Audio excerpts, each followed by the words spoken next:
আসসালামু আলাইকুম। কেমন আছেন সবাই? আশা করি সবাই অনেক ভালো আছেন। এটা আমার নতুন চ্যানেল মির্চি বাই রনক। আর এই চ্যানেলে আমি আমার সমস্ত রান্নার ভিডিওগুলো আপনাদের সাথে শেয়ার করতে চাই।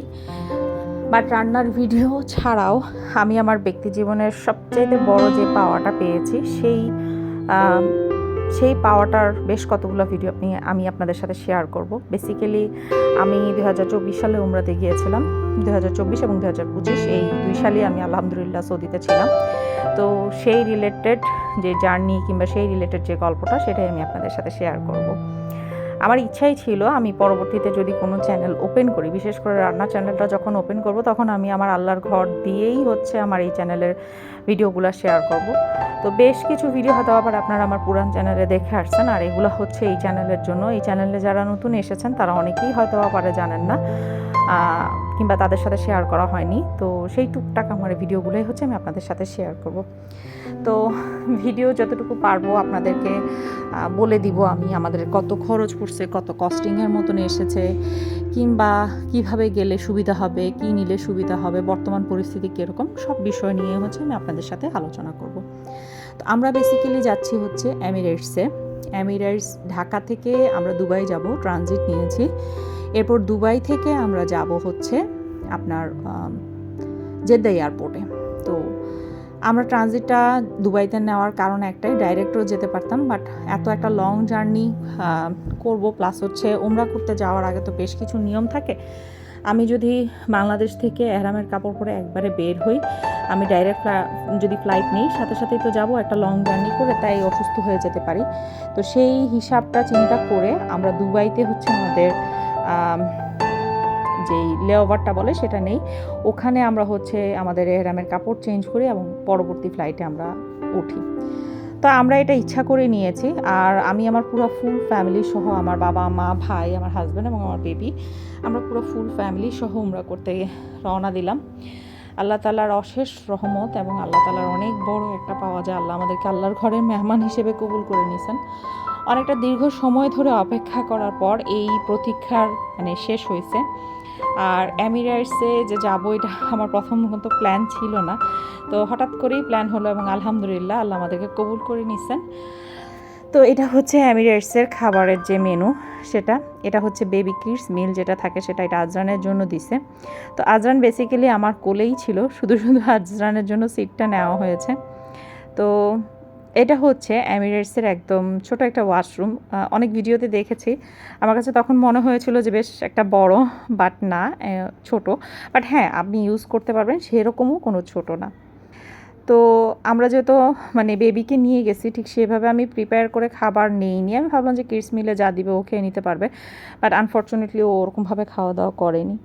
তো যাই হোক, খুব সুন্দরভাবে আমরা ঢাকা থেকে দুবাইয়ের উদ্দেশ্যে রওনা দিয়েছি। এখন আমরা মাঝ আকাশে আছি, অল্প কিছুক্ষণের মধ্যে আমরা দুবাইতে ল্যান্ড করব এবং ওখান থেকে আমাদের মেইন প্রসেসটা শুরু হবে। তো তোমাদের ভাইয়া আমার হাজব্যান্ড 2023 সালে বড় হজ করে আসছে।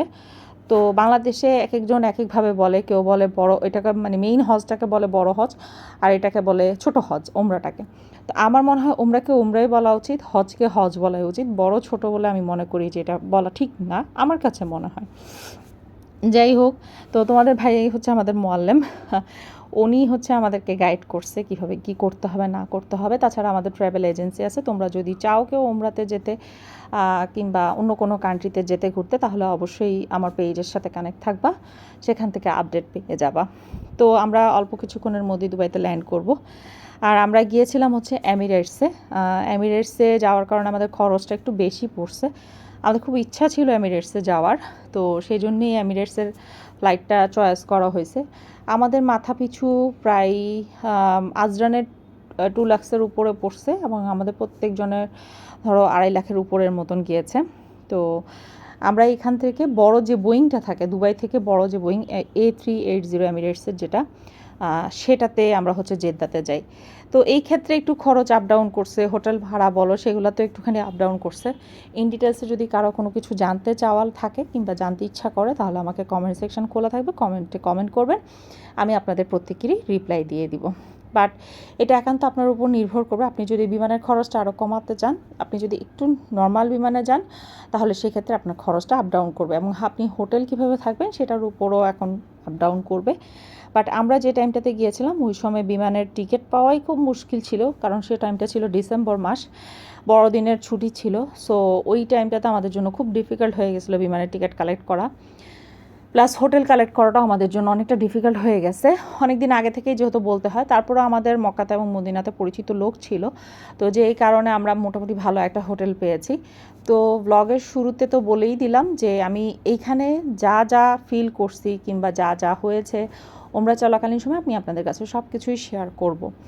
তো আপনাদের যদি কোনো কোশ্চেন থাকে সেটা আমাকে কমেন্ট বক্সে অবশ্যই জানাবেন, আমি চেষ্টা করব আপনাদের সকল প্রশ্নের উত্তর দেওয়ার।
আমরা একদমই দুবাইতে চলে এসেছি। দুবাইতে যাওয়ার যে টাইমটা সেটা প্রায় 6 ঘন্টা প্লাস আমাদের লেগেছে।